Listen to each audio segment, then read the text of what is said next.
Wonderful! Double down! Triple down!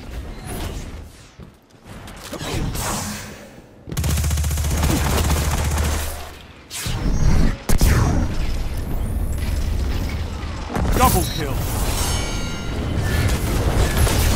What's up guys, Houndish here with Planet Destiny, and today we had some pretty exciting stuff from IGN. We had a bunch of Voidwalker gameplay in PvP, we've got Sentinel gameplay, and on top of this they've shown us around a new PvP map, Endless Vale, and we also have some pretty interesting details on how the control game mode will evolve in Destiny 2.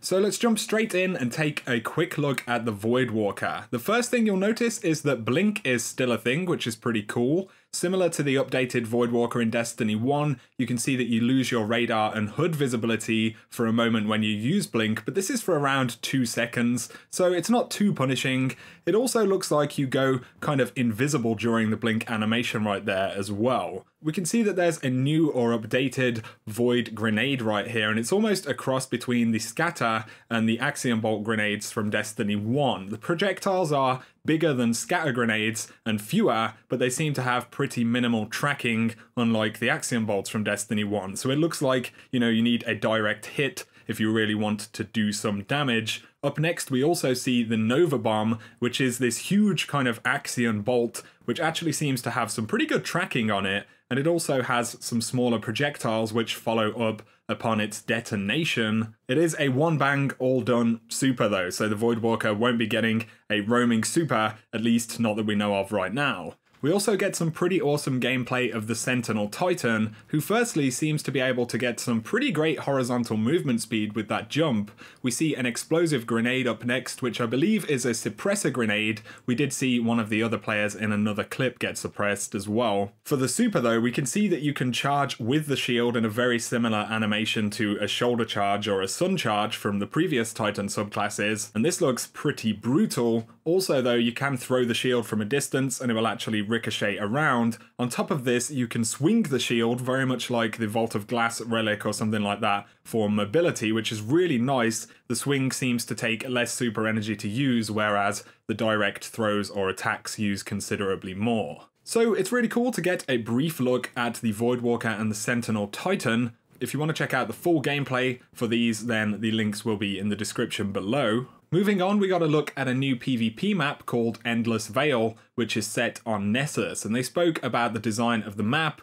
as well as the design changes for the control game mode. The map itself is full of Vex architecture. It does have some similarities to maps like Pantheon or Timekeeper from Destiny 1. We have a fairly large map which is broken into pretty small segments around the control points. So we have a pretty symmetrical layout with Zone B around the center of the map, and then kind of separate wings of the map for the initial spawns on A and C. And they've really kind of focused on keeping the center of the map around Zone B the primary engagement space, and they're also trying to get players to focus on the central area of the map as well. So when you actually spawn into Control in Destiny 2, Zones A and C will be pre-captured for the teams as they spawn in. So if you spawn in Zone A, it will already be captured, which encourages players to just go ahead and capture Zone B. Equally though, in that scenario, Zone C would be pre-captured for the enemy team. There are a few other changes, so capture zones will now capture at the same speed regardless of the number of players inside of the zone. So if you are solo capping a point,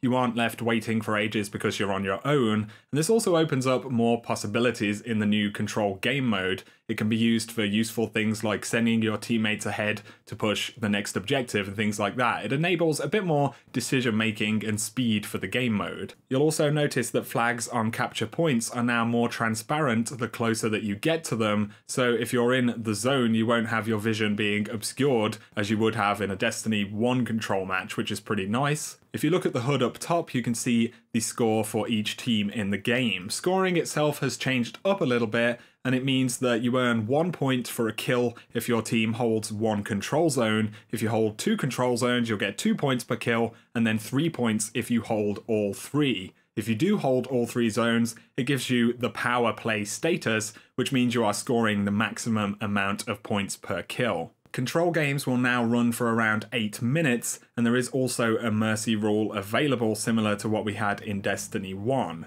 Lars Bakken did reiterate that they're trying to make PvP more learnable and understandable, and on top of the changes we've seen, such as 4v4, the new HUD and the map callouts, the changes to Control are meant to contribute further to that learnability in the new game. So there we go guys, just a brief look at the Control mode and a new map in Destiny 2, as well as a first kind of look at the Sentinel and the Voidwalker. Let us know what you think in the comments section below, which subclass you're most excited to play, or any of your thoughts about the changes to Control. If you have enjoyed the video, a like is very much appreciated, but for now, thanks for watching guys, and you have an awesome day.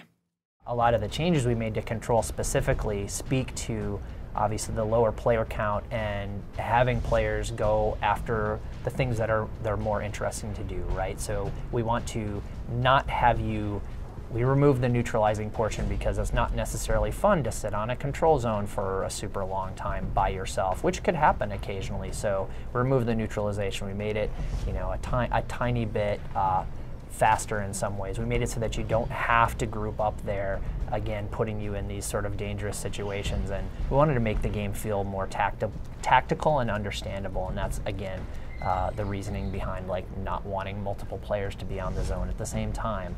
Players will still do these things, of course, because old habits die hard. But once you get a feel for it, the game starts to flow in a really fun and interesting way.